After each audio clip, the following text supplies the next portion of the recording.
Everyone, good morning. Welcome to my new vlog. તો આજનો આપણો વ્લોગ છે ગુજરાતીમાં. તો ઘણા ટાઈમથી ગુજરાતી વ્લોગ નથી બનાવ્યો, એટલે આજે આપણે આ ગુજરાતી વ્લોગ બનાવીશું. તો આજે નાસ્તામાં છે ફ્લાવર વટાણાનું શાક અને સાથે છે રોટલી. નાસ્તો કરીને અમે આવી ગયા છે માછલીઓ જોવા માટે.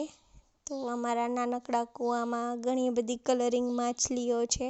અરે હા, માછલી જોઈને યાદ આવ્યું કે આજે તો મસ્ત બીજી નવી માછલીઓ લેવા બી જવાનું છે.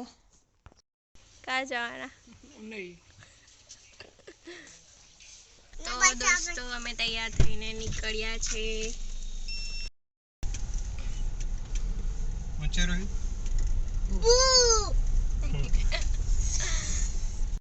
તો રૂહી પાણીને ભૂકે છે. આ અમારી સિંધઈ ગામની નેર છે.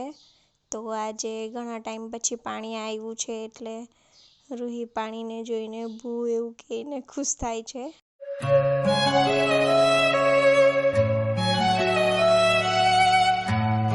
તો અમે આવી ગયા છે મામાને ત્યાં, અને અહીંયા મસ્ત નાનકડું વાછરડું આવ્યું છે. તો રૂહી જોવા ગઈ છે એની માસી જોડે. રૂહીને એમેય પ્રાણીઓ પક્ષીઓ બહુ જ ગમે છે. આ બાજુ બધા ઘરે બેસીને મસ્ત વાતો કરે છે. આ છે મમ્મીનું પિયર ભીનાર ગામમાં. અને માસીએ મારા માટે શેરડીનો રસ પણ લઈ આવ્યા હતા. તો ઘણા ટાઈમ પછી આજે પીધો, બહુ જ મસ્ત લાગ્યો. મીઠો મીઠો મસ્ત, મજા આવી ગઈ આજે તો રસ પીવાની. અહીંયાથી મારી સ્કૂલ દેખાય છે, હું તમને બતાવું. તો આ રહી, જો આ વ્હાઈટ કલરની જે બિલ્ડિંગ દેખાય છે ને, એ છે મારી સ્કૂલ, સદગુરુ હાઈસ્કૂલ ભીનાર. તો જે આ સ્કૂલમાંથી ભણ્યા છે, કોમેન્ટ કરીને જરૂર જણાવજો. તો ચાલો જઈએ પાછા ઘરે. અરે ગુસ્સો જો, આ ગુસ્સો મેડમનો. અરે બાપ રે, જો જવા નહીં દેતી મને. આ જો. ચલો ભાગ્યે, નહીં તો આનું દોરડું જો તૂટી ગયું તો પછી ગયા કામથી.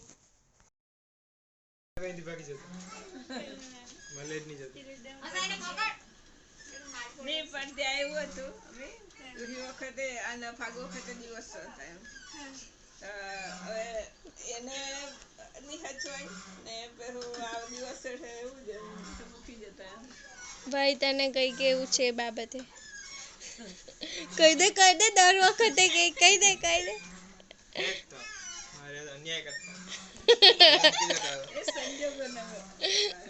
ભાઈ સ્ટોરી કહે છે કે જ્યારે મારો જન્મ થયો હતો તો મમ્મી ભાઈને અહીંયા 2 વર્ષ માટે મૂકી ગયા હતા ભીનાર. એટલે એવું કહે છે કે મારા જોડે અન્યાય થયો તો મને મૂકીને જતા રહેલા એમ.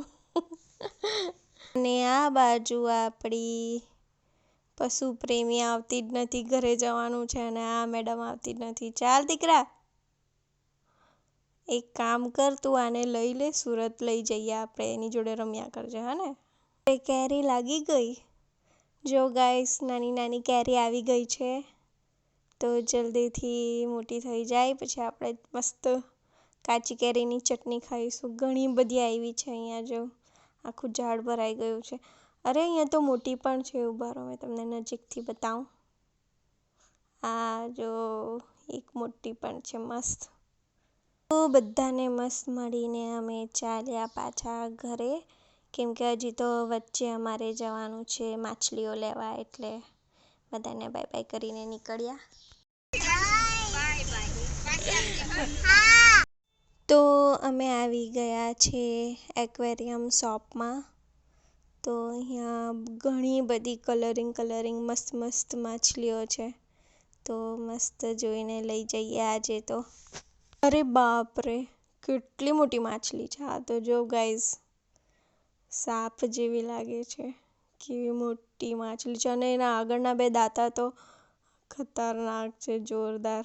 ઓ આ બહુ મસ્ત છે. જો કલરિંગ કેટલી બધા કલરની છે. Yellow, pink. આ વાળી જ લઈ જઈએ ઘરે, મસ્ત છે આ. તો ઘરે આવીને એક્વેરિયમ ધોવાનું કામ ચાલુ થઈ ગયું છે. જો આ મેં લાવી છું સુરત માટે. હું આ સુરત લઈ જઈશ, નાનું અમસ્તું એક્વેરિયમ. અને આ છે અહીંયા ઘર માટે. તો તો પહેલાં એને મસ્ત ધોઈ કાઢીએ.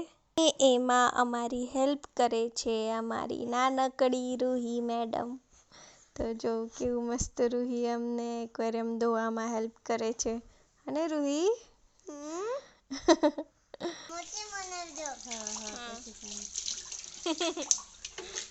તો હવે ટાઈમ આવી ગયો છે આપણી માછલીને નવા ઘરમાં છોડવાની. અરે વાહ, કેવી મસ્ત છે રેડ કલરની. આ છે ફાઇટર ફિશ. અમે આનું નામ પણ વિચારી કાઢ્યું છે રૂહી જોડે. અમે આનું નામ પાડ્યું છે ડેઝી. તો ડેઝી મસ્ત ફરે છે નવા ઘરમાં. તો મસ્ત હેલ્ધી હેલ્ધી રહો. અને આપણા મોટા એક્વેરિયમની માછલી પણ છોડી દઈએ. જો બહુ મસ્ત કલર છે, ઘણા બધા કલર છે. આ રહી એ પણ નવા ઘરમાં મસ્ત ફરી રહી છે, પણ કદાચ હજી એને નવું નવું લાગે છે એવું લાગે છે. થોડો ટાઈમ લાગશે પછી મસ્ત ફરવા લાગશે એ તો.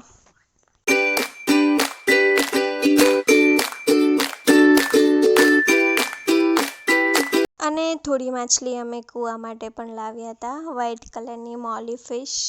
તો એ પણ છોડી દઈએ.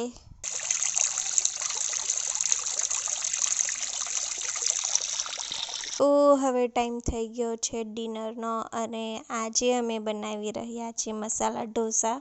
તો ઘણા ટાઈમ પછી આજે બનાવું છું મેં. ખબર નહીં બનશે કે નહીં, તો ટ્રાય તો કરી જોઈએ.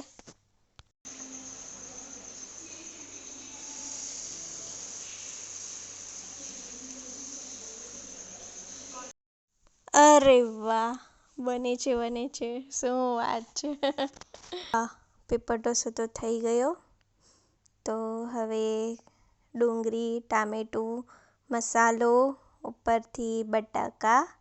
તો હવે આને મસ્ત મિક્સ કરી લઈએ સારી રીતે મસ્ત. અને હવે ઉપરથી નાખીએ મસ્ત cheese. Tasty cheese masala dosa. વાહ.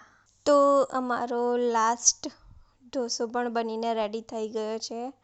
મસ્ત લબાલબ ચીઝ નાખીને ગરમા ગરમ.